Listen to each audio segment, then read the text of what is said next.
Yang besar sudah kuliah semester 3, yang kecil masih kecil ya, masih kelas 4 SD. Ya, saya masih muda. Ya, jadi saya ada di tempat ini dulu diawali dengan worship workshop. Ya, memang pelayanan saya lebih banyak di musik, pujian dan penyembahan. Nah, oke. Hari ini acara apa ya? Ibadah apa ini ya? Oh, ibadah keluarga. Oke. Jadi ibadah keluarga. Ya, saya ingat waktu saya masih kecil, saya sering kali ikut ibadah keluarga. Waktu itu masih SMP, saya sudah mulai pelayanan di main gitar gitu ya. Karena memang tidak ada yang main gitar, jadi saya main gitar di tengah-tengah para yang senior-senior seperti ini. Jadi saya ini paling kecil kalau nggak salah ya.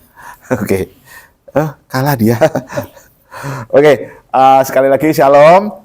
Sehat semua ya. Amin. Amin, amin, amin. Oke, kita akan mulai firman kita hari ini. Oke. Ini kenapa enggak nyala ya?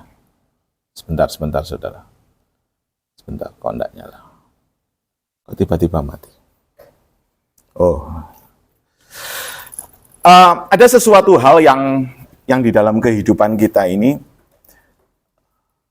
yang rasanya sangat diabaikan oleh kebanyakan orang. Banyak orang yang merasa bahwa hidup ini baik-baik saja.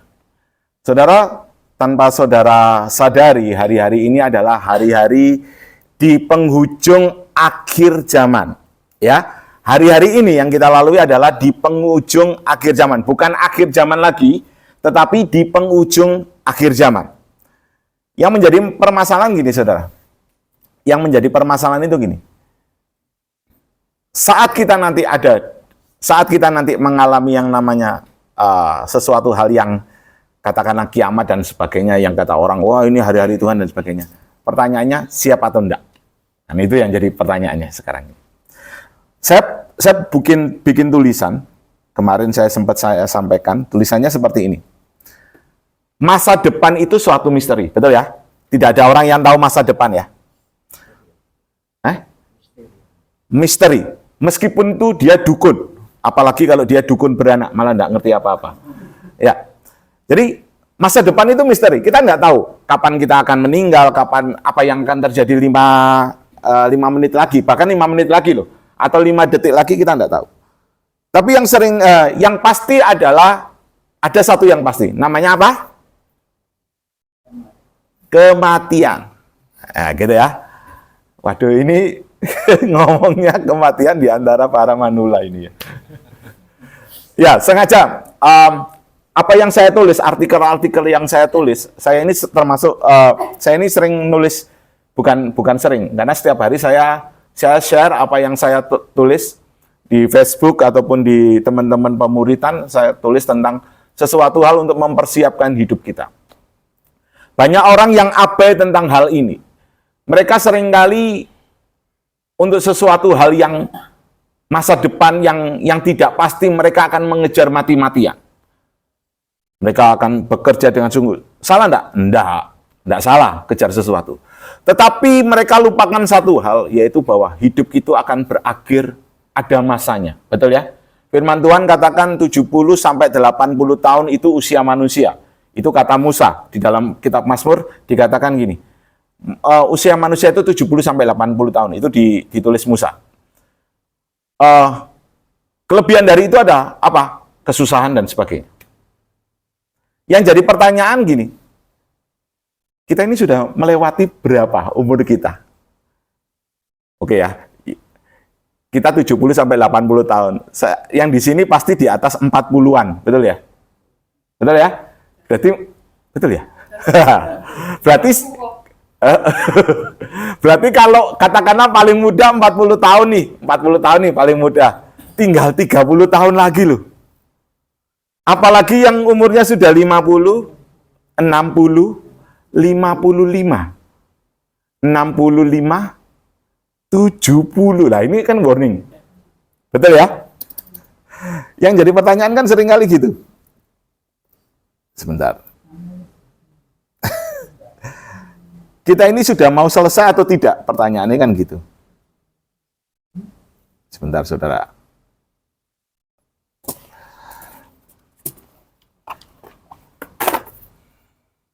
Bentar, dibuka. Oke, sudah keluar.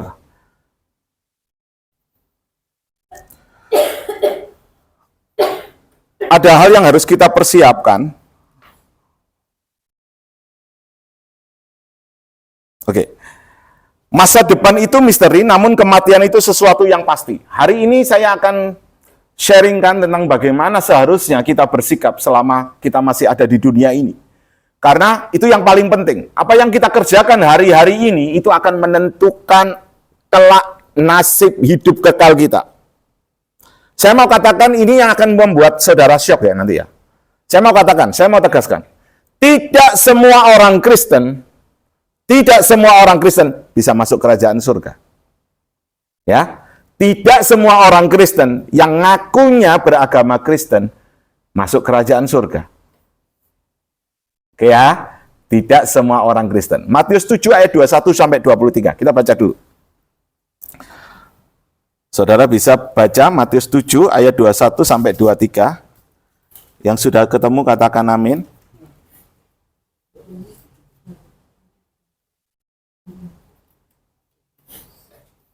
Ayat 21 sampai 23. Oke, saya bacakan ya. Oke. Bukan setiap orang yang berseru kepadaku Tuhan, Tuhan akan masuk ke dalam kerajaan surga. Ini kira-kira orangnya yang ngomong kayak gini, ini Kristen apa enggak ya kira-kira? Kristen ya, oke ya. Melainkan dia yang melakukan kehendak Bapakku yang di surga. Pada hari terakhir banyak orang akan berseru kepadaku, Tuhan, Tuhan, bukankah kami bernubuat demi namamu? Ini pendeta atau bukan? Ini kelasnya di atas pendeta ya, orang yang bisa bernubuat ya. Ini nabi-nabi Tuhan. Dan mengusir setan demi namamu. Ini pasti kelasnya bukan kelas Kristen yang biasa ini. Dan mengadakan banyak mukjizat demi namamu. Lah, pasti ini juga bukan jemaat biasa. Yang pelayanannya bukan yang ngedarin kantong persembahan, kan enggak gitu nih. Tetapi orang-orang yang spesial, orang yang bernubuat, ngusir setan, bernubuat. Pada waktu itulah aku akan berterus terang kepada mereka dan berkata, aku tidak pernah mengenal kamu, nyala daripadaku kamu sekalian pembuat kejahatan. Tidak ada jaminan agama Kristen akan bisa masuk surga kalau hidup saudara tidak benar. Kita hidup sudah berapa lama? Saudara yang tahu sendiri umurnya kan gitu ya. Bapak Ibu saudara sekalian mohon maaf kalau yang muda ini ngomongnya kayak gini blak-blakan. Karena kita ini terlalu banyak sekali pengajaran-pengajaran yang membuat kita itu jadi Kristen yang nyaman. Hari-hari ini banyak Kristen yang nyaman yang hanya mentingin masalah duniawi saja. Padahal firman Tuhan katakan bahwa hidup kita ini harus berpadan dengan hidup Kristus. Saya pernah ikut asuransi. Saudara, ada yang ikut asuransi? Ada ya. Tujuannya ikut asuransi apa, Bu?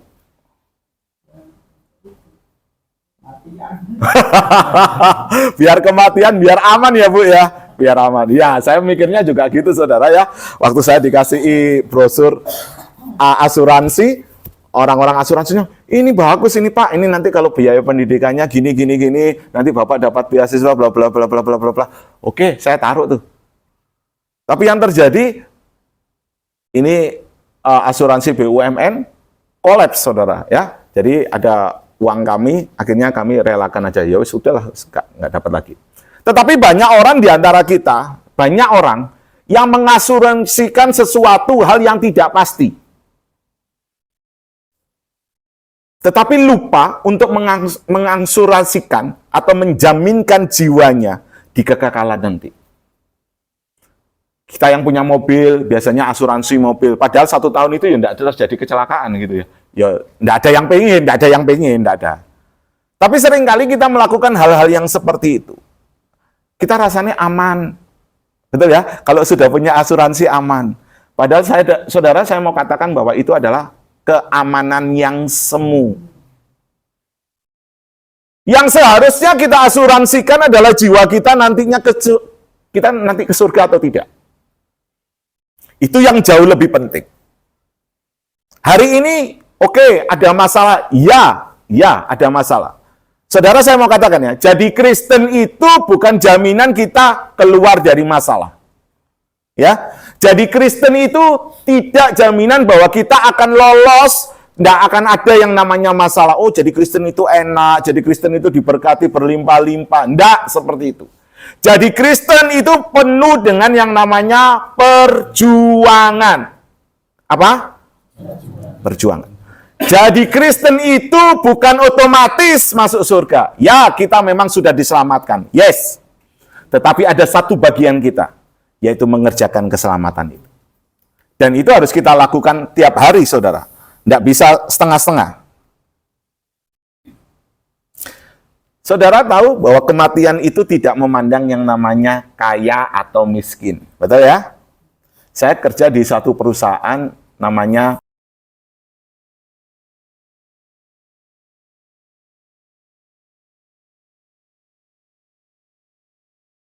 pasti tahu namanya emas ya. Kaya enggak? Kaya ya, kaya. Itu 7 turunan enggak habis, saudara ya.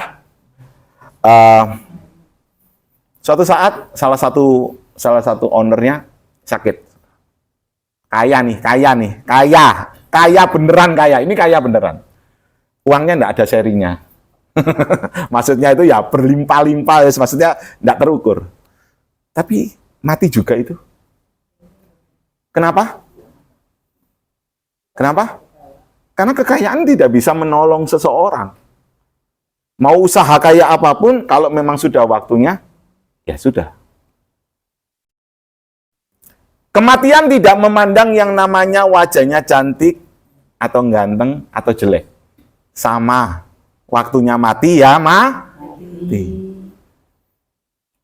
Kematian tidak memandang yang namanya usia. Betul ya? Betul. Baru kemarin, 2 hari yang lalu, di jalan di perumahan kami itu tiba-tiba ada berita pagi-pagi itu tiba-tiba ada berita anak tetangga kami masih kecil, umur 10 tahun, meninggal. Padahal dia kemarin itu lari-lari, saudara. Meninggal, umur 10 tahun. Nah, itu kan kalau ngomong umur 70-80 tahun kan masih jauh ya. 60 tahun. Tapi itu lebih dulu meninggal. Kematian juga tidak memandang mana yang sakit dulu atau yang sehat. Tiba-tiba. Artinya ada sesuatu yang pasti tapi kita tidak tahu kapan itu. Betul ya? Yang harus kita persiapkan sekarang ada lagi di saudara. Saudara harus cari sangu, golek sangu. Judul firman hari ini itu golek sangu. Sangu untuk di kekekalan nanti. Kita tidak cukup jadi orang Kristen yang seperti ini, biasa-biasa ini. Keselamatan itu mengandung 2 hal. Kita akan baca dulu di dalam kita akan baca Efesus 2 ayat 8. Tadi di awal saya sudah bilang tentang hal keselamatan ini, saudara. Efesus 2 ayat 8.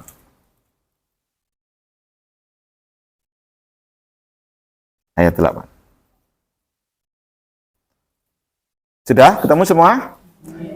Oke, sama-sama kita baca. 2, 3. Sebab karena kasih karunia kamu diselamatkan oleh iman. Itu bukan hasil usahamu, tapi pemberian Allah. Oke, saya akan jelaskan tentang ini. Keselamatan itu hanya datang dan oleh karena Yesus Kristus Tuhan. Amin. Tidak ada dalil atau doktrin yang boleh menentang ini. Ya. Tetapi ingat, perhatikan. Kita diselamatkan karena kasih karunia, bukan perbuatan baik. Tulisan ini ditulis oleh Paulus kepada jemaat yang ada di Efesus. Saudara harus mengerti bahwa di dalam keselamatan, di dalam kasih karunia itu, di dalam keselamatan itu ada 2 hal. Yang pertama, karena kita dapat kasih karunia. Katakan kasih karunia. Kita yang salah dibenarkan. Kita yang salah dibenarkan statusnya. Kita dulu yang menjadi hamba dosa dibenarkan menjadi orang benar. Sekarang menjadi hamba Kristus.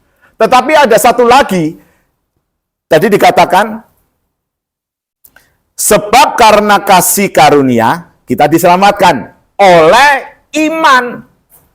Iman kita, iman kepada siapa? Nah, iman itu apa? Nah, ini kita yang harus ngerti sekarang ini. Iman itu adalah bukan dasar dari segala bla bla bla bla yang akhirnya meminta sesuatu kepada Tuhan, bukan.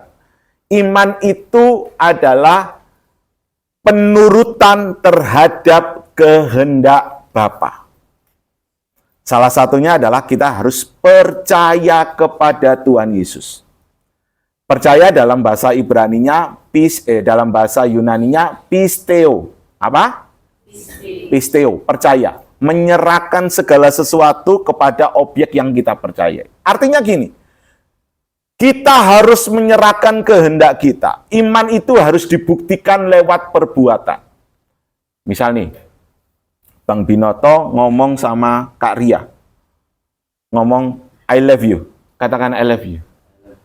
Nah, apakah hanya sekedar berkata-kata sudah bisa diterima, Kak Ria? Oh ya, kalau dia. Tapi perbuatannya tidak menunjukkan rasa sayang kepada dirimu loh. Ngomongnya I love you, Pak antar ke sini, mau. Kan gitu-gitu namanya bukan sesuatu ngomong I love you. Itu hanya manis di bibir memutar kata. Gitu. Hanya retorika. Kita percaya kepada Tuhan harus dibuktikan lewat apa? Perbuatan kita. Kita ngomong kita jadi Kristen. Kristen itu bukan agama ya. Kristen itu bukan agama, tetapi jalan hidup Kristus yang harus kita teladani. Amin. Makanya kalau kita lihat di dalam 1 Tesalonika, yang kok 1 Tesalonika, kekristenan itu gini. Orang yang pertama disebut Kristen itu ada di mana? Guru sekolah minggu. Orang disebut Kristen kapan? Loh, bukan. Di cerita Alkitab ini loh. Cerita handphone. Cerita Alkitab ini. Orang pertama kali disebut Kristen itu bukan karena dia ngomong agamaku Kristen, bukan loh. Tetapi gaya hidupnya yang seperti Kristus. Orang akan melihat anak saya, oh ini anaknya Semi ini. Kenapa? Karena caranya dia ngomong, caranya dia bersikap seperti saya. Betul ya? Kak Ria ini anaknya Ibu Gembala, betul ya? Jadi, kalau mau lihat Ibu Gembala, cukup lihat Kak Ria. Oh, ini pasti anaknya Ibu Gembala. Seperti itu ya? Itu. Kita disebut Kristen, harus menampilkan karakter Kristus. Lah, iman dan perbuatan kita ini yang harus jadi panutan bagi banyak orang. Oke, kembali lagi ke keselamatan. Keselamatan itu tidak bisa searah dari Tuhan, toh. Kita harus mengerjakan keselamatan kita. Persiapan apa yang harus dilakukan selama 70 sampai 80 tahun ini, Saudara? Ini yang paling penting. Saudara sudah berbuat apa selama 70 sampai 80 tahun? Oke, yang jadi Kristen sejak oek. Oke, saya sejak lahir saya jadi Kristen. Kristen keturunan. Imamat ya, keturunan itu imamat berarti. Oke. Ada yang Kristen karena suami atau istri, karena pasangan hidup ada? Ada, oke. Umur Bapak berapa, Bu? Kenal Kristus? Oh, lupa. Oke, 19. Umur 19 baru jadi Kristen. Sekarang umur? Sekarang 43. Oh, luar biasa. Berarti sekitar 22, berapa ya? 20 lebih, 24 tahun. Ya, oke, luar biasa. Pertanyaannya, ngapain nih selama 24 tahun? Jadi Kristen ngapain? Jadi Kristen masih suka baperan? Masih suka nyenceng? Kalau lagi marah, lihat saja besok saya ke sana ya Bu ya. Tak parah nih, gitu. Tak jak makan, jak ngopi ya Bu ya. Kita harus lihat hidup kita, Saudara.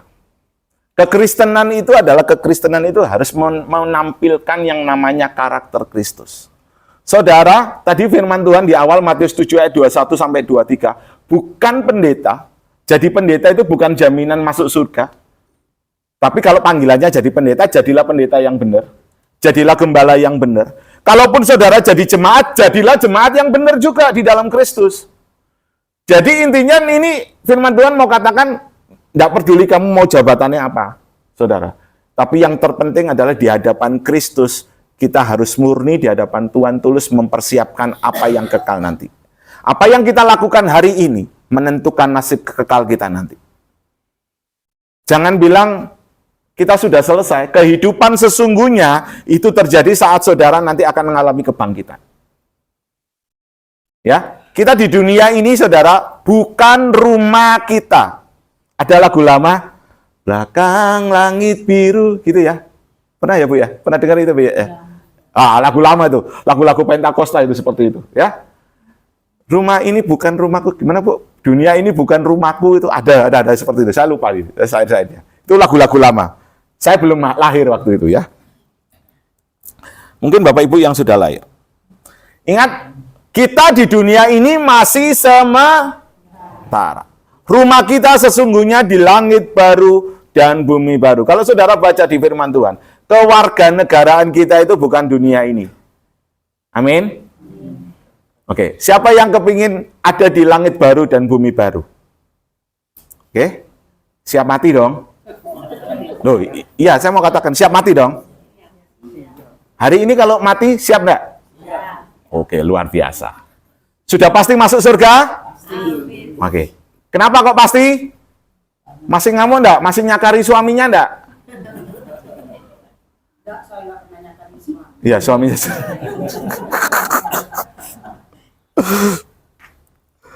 Saudara harus menjadi manusia baru. Katakan manusia baru. Bukan manusia bau. Ya, senggol. Bukan manusia mambu. Kita jadi orang Kristen tidak boleh memiliki manusia lama kita. Kenapa? Manusia lama itu penuh dengan namanya kodrat dosa. Kalau kita masih memiliki kodrat dosa, kita tidak akan sampai kepada Bapa. Ingat ya, kekristenan sekali lagi bukan agama. Kekristenan itu adalah gaya hidup atau cara hidup Kristus yang harus kita teladani, saudara. Kalau Tuhan Yesus taat, maka orang-orang Kristen harus kalau kehidupan Kristus itu kasih, maka orang Kristen harus kasih. Bu, ajak anak pemuda itu, Bu, makan. Ayo makan, Mas. Gitu. Jangan dimarahi, Bu. Kasih makan. Ajak ke nasi Padang. Nasi Padang. Enggak apa-apa. Saya punya istri yang luar biasa. Ya, saya punya istri yang luar biasa. Tetangga kami itu dulu di perumahan itu sebelum kami tinggal, itu orangnya benci sama orang Kristen. Satu kampung itu benci dengan orang Kristen. Kenapa? Orang Kristen yang ada di situ selalu tutup pintu, apalagi kalau punya mobil, tidak pernah buka yang namanya kaca mobil, tidak pernah nyapa orang yang ada di situ. Sehingga orang-orang di perumahan situ, kalau ada orang Kristen, selalu dimusuhi. Kami masuk, dung. Ya, Kristen nih, levelnya Kristen. Itu sudah tidak enak. Sudah level Kristen. Tapi kami menerapkan satu cara. Siapa yang memusuhi kami, maka dia akan kami gelontor dengan namanya kue. Serius. Istri saya kan pintar bikin kue nih, ya. Bikin kue. Jadi siapapun pokoknya kami lakukan, kami terapkan gitu. Ada orang yang gak enak sama kami gitu, gampang. Yang bikin kue. Bikin kue selalu diatur. Dan satu kampung itu, saudara, tahu? Kenal kami semua. Kenapa? Karena orang Kristen harus menunjukkan itu. Jangan merasa bahwa jadi Kristen itu istimewa. Enggak. Kristen itu harus menghamba. Saya biasakan, saya buka pintu kalau saya bawa mobil gitu ya. Saya akan buka pintu mobil saya sapa. Monggo. Sampai kering ini gitu ya. Monggo. Ya bayangkan, saudara, dari rumah pojok belakang sampai ke depan itu harus nyapai satu-satu. Gitu pun kalau saya kerja jalan gitu. Jadi ini pabrik, ini rumah saya, saudara. Jadi mepet gitu ya. Saya cukup jalan kaki sebenarnya. Jadi waktu saya jalan kaki di antara kos-kosan dan perumahan warga gitu, saya sapa mereka satu-satu. Kekristenan harus seperti ini. Hidupnya harus berdampak. Amin. Pertanyaannya gini, jawab sendiri ya, jawab sendiri, nggak usah ngomong di sini. Gimana dengan kekristenan saudara? Jadi warga yang baik enggak di kampung? Suruh iuran 20.000, nolak. Bayar enggak? Bayar dong. Ya, waktu 17-an masang bendera enggak? Pasang dong, ya. Hah? Oh, rumah belakang enggak bisa. Enggak bisa ya rumah belakang. Oh, enggak ada jaga. Oke. Yuk, kita buka 2 Korintus 5 ayat 17. Ini saya sampai jam berapa, Ibu? Jam 10. Oke, siap. Masih banyak kok ini ayatnya. Jadi apa yang harus kita kerjakan untuk kita bisa menjamin keselamatan kita? Menjadi manusia baru. 2 Korintus 5 ayat 17. Ini harusnya jadi ayat hafalan ini. Oke, yuk baca. 1, 2, 3. Jadi siapa yang berada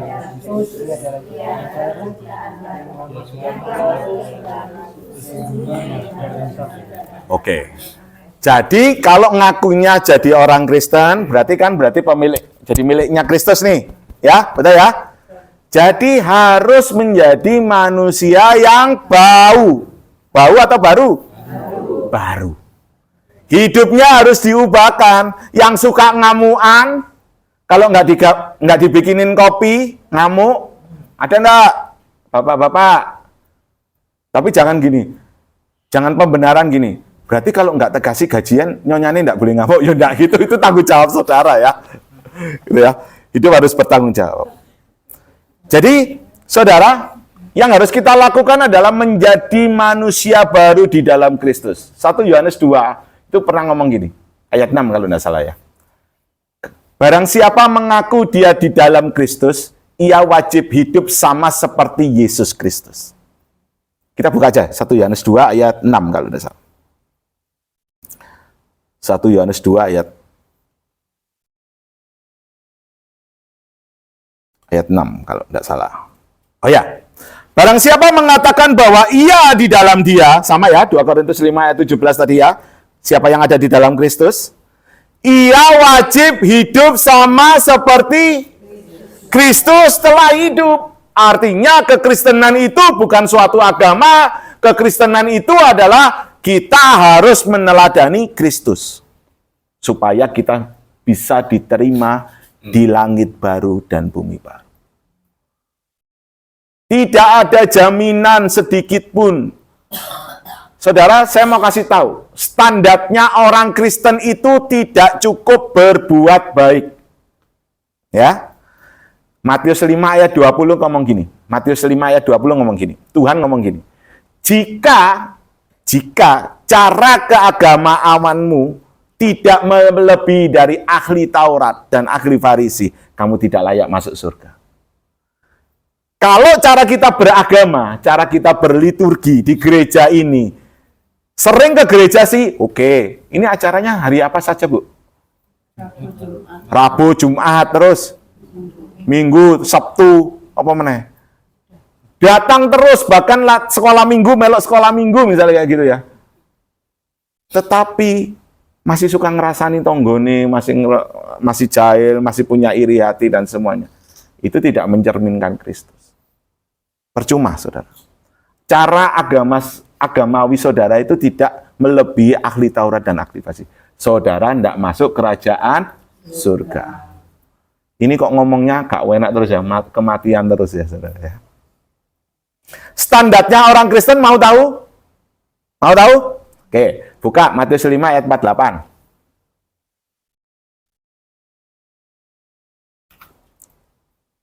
Inilah kekristenan yang sesungguhnya itu kayak gini, saudara. Kekristenan yang benar itu kayak gini. Kekristenan yang benar itu tidak murahan, saudara.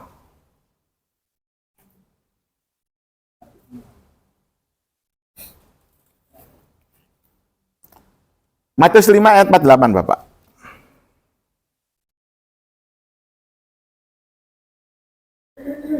Sudah?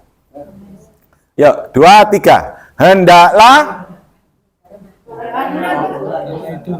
Oh ya, 1. Karena itu haruslah kamu sempurna seperti itu ayat di Alkitab. Ya, berarti itu perintah. Berarti kita harus jadi apa? Sempurna seperti Bapa. Serupa dengan Kristus. Sempurna itu bukan berarti terus kita langsung seperti benar-benar Bapa. Sempurna itu adalah dewasa sesuai dengan umur kerohanian kita masing-masing. Itu orang disebut sempurna. Levelnya sempurna. Jadi saudara, kekristenan sekali lagi bukan barang murahan. Kekristenan itu sesuatu hal yang identik dengan perjuangan hidup. Kalau kita mau menjaminkan hidup kita nanti di kekekalan, saudara harus berjuang. Sekarang ini saudara harus berjuang. Apalagi saudara yang, mohon maaf, umurnya sudah mendekati masa-masa expired. Mohon maaf ya. Tapi bukan jaminan saudara berangkat dulu loh ya. Kepecahnya masih enak. Kekristenan itu selalu identik dengan perjuangan. Makanya Tuhan ngomong gini, berjuanglah melalui pintu yang sempit. Kekristenan itu modelnya kayak gitu. Kekristenan yang benar itu pasti harganya mahal. Tidak ada yang namanya barang asli itu harganya murahan. Betul apa betul? Saya punya jam. Ya. Saya punya jam, dia juga punya jam. Namanya jamnya G-Shock. G-Shock. Kalau barangnya itu asli, barangnya asli, harganya itu enggak boleh 100.000, 200.000. Tapi ini banyak KW-nya, saudara. Harganya berapa KW-nya? 50.000. Tidak ada yang namanya barang asli itu murah. Kekristenan yang benar selalu dituntut dengan harga yang mahal. Perjuangan hidup. Mematikan segala kedagingan kita. Kedagingan kita itu bukan sesuatu hal yang hanya melulu perbuatan yang jahat. Enggak. Kalau saudara mau lihat perbuatan daging, baca Galatia 5 ayat 19. Itu perbuatan daging telah nyata, bla bla bla bla. Percabulan, hawa nafsu, iri hati, dan sebagainya. Saudara baca semua. Kira-kira saudara masih punya itu enggak? Kalau saudara masih punya itu dan tidak berjuang untuk menjadi manusia baru, mengikis kedagingan kita, jangan harap mimpi masuk surga. Di sana itu ada portalnya nanti. Nanti kita akan lihat portalnya seperti apa. Tahu portal loh saudara? Apa ini? Jomplangan. Nah. Ya. Jangan hanya sekedar ke gereja karena rutinitas. Jangan sekedar ke gereja karena saudara butuh sesuatu untuk diselesaikan. Lakukan semuanya karena ingin mengasihi Tuhan itu lebih lagi. Hari ini saudara yang terima kebenaran firman ini, berarti tugas saya sudah selesai. Ya, tugas saya sudah selesai. Saya sudah sampaikan kebenaran ke saudara-saudara, jadi besok jangan nuntut saya lagi loh kalau di surga. Nggak pernah disampaikan loh. Gitu. Saya mau katakan, kekristenan kita nggak cukup hanya pergi ke gereja, mungkin rajin, ya. Tetapi kita tidak mengalami perubahan. Itu namanya tong kosong nyaring bunyinya. Percuma. Percum tak berguna. Saudara harus mulai mengalami perubahan hidup karakter saudara. Saya ini orangnya suka ngamuan dulu, saudara. Gak bisa disenggol. Saya itu orangnya gembong pasuruan. Sombongnya gak karuan. Jadi tidak bisa direndahkan. Serius saya mau katakan. Saya tidak bisa. Saya punya kemampuan, saya punya skill, dan saya tidak bisa diremehkan orang. Tetapi suatu saat disentuh gitu saya ngamuk. Loh ini kedagingan saya masih muncul. Ini harus dimatikan. Saudara tidak boleh monsternya itu cukup ditidur nyenyak, bukan tidak. Harus benar-benar dimatikan. Perbuatan daging apa yang saudara miliki? Sebenarnya ada 3 dosa yang tidak bisa, 3 dosa yang mendatangkan maut, tidak bisa diselamatkan. Kita baca 1 Yohanes 2 ayat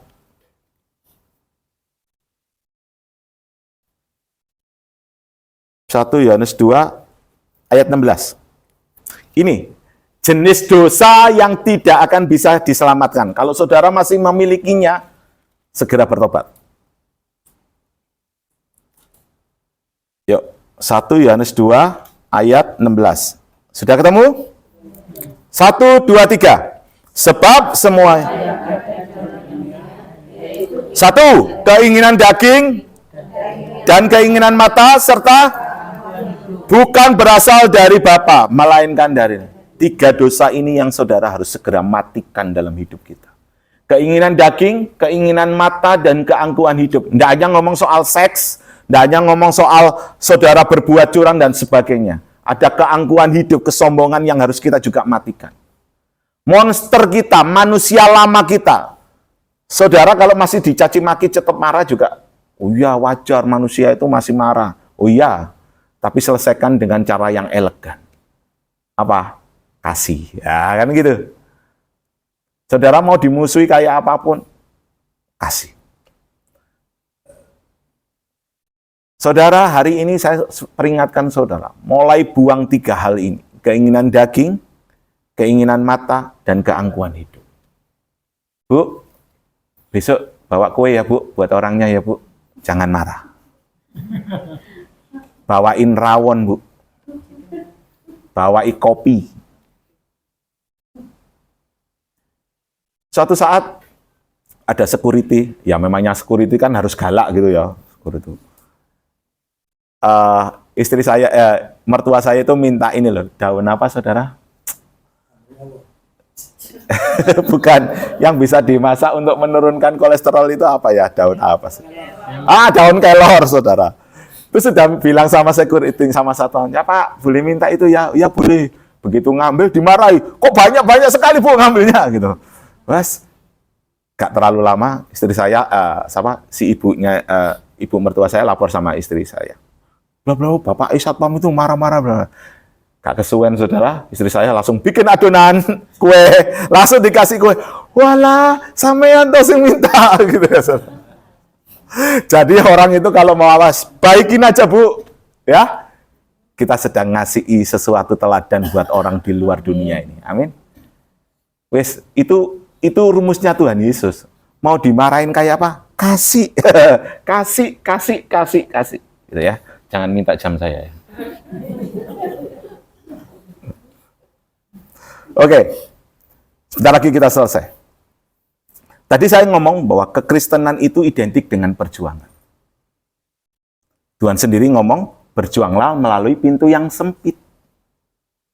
Kekristenan tidak pernah, Tuhan Yesus tidak pernah memberikan jaminan jadi Kristen, kamu mesti kaya.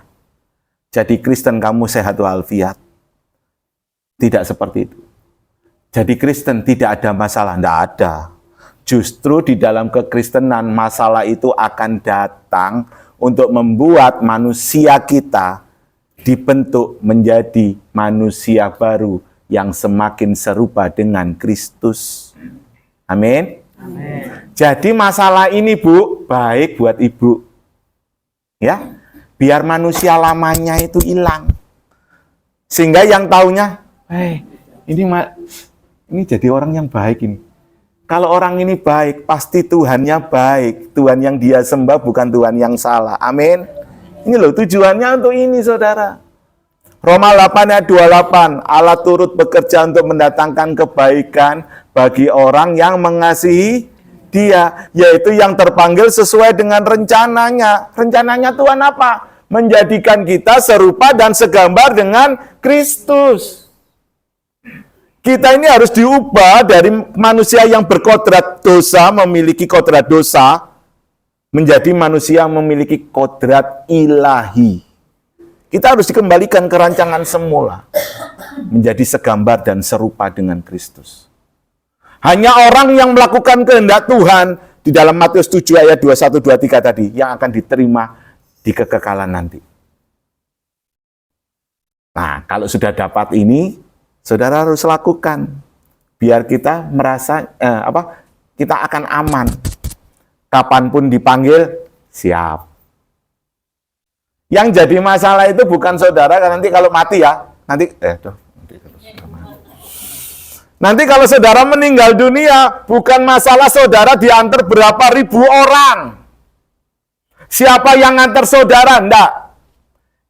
Yang saudara harus sekarang mulai ingat. Kalau saudara nanti meninggalkan dunia yang fana ini, pertanyaannya, siapa yang jemput saudara?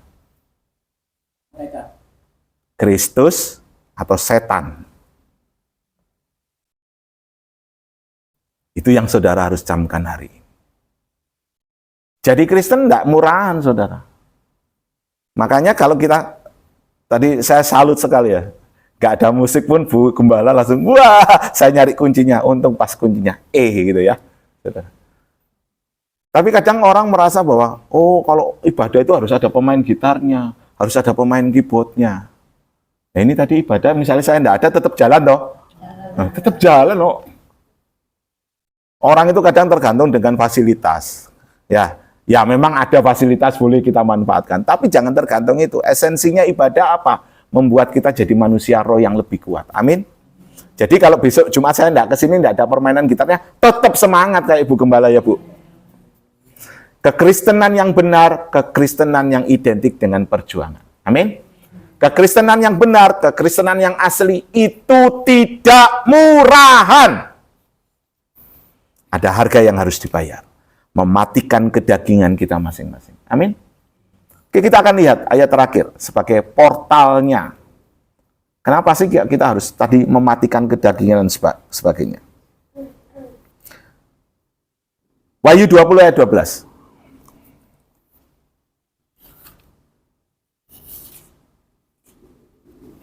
Ini bagian terakhir, saudara ya. Bukan ayat terakhir, bagian terakhir. Ayatnya banyak. Ya. Wahyu 20 ayat 12. Sudah dapat? Amin. Wahyu 20 ayat 12. Yuk, sama-sama. 2, 3. Dan aku melihat orang-orang mati, besar dan kecil, berdiri di depan tahta itu.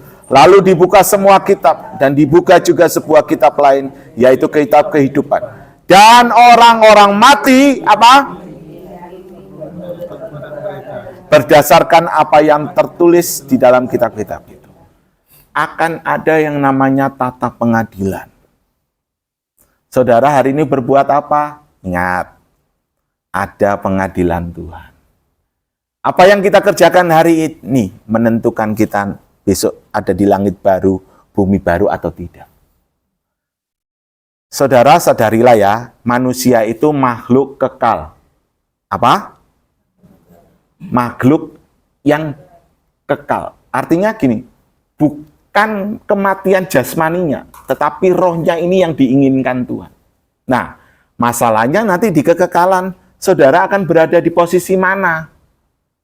Hidup bersama Kristus memerintah, atau hidup di dalam penghukuman? Pilih mana? Ojo dijawab. Yang bisa menentukan itu adalah perbuatan saudara saat ini di dunia ini. Masih ngamuan? Masih ngambek? Kalau ditegur Ibu Gembala nesu, terus gak nang gereja? Ada enggak? Ada. Enggak ada yang ngaku di sini ya tapi ya. Saya.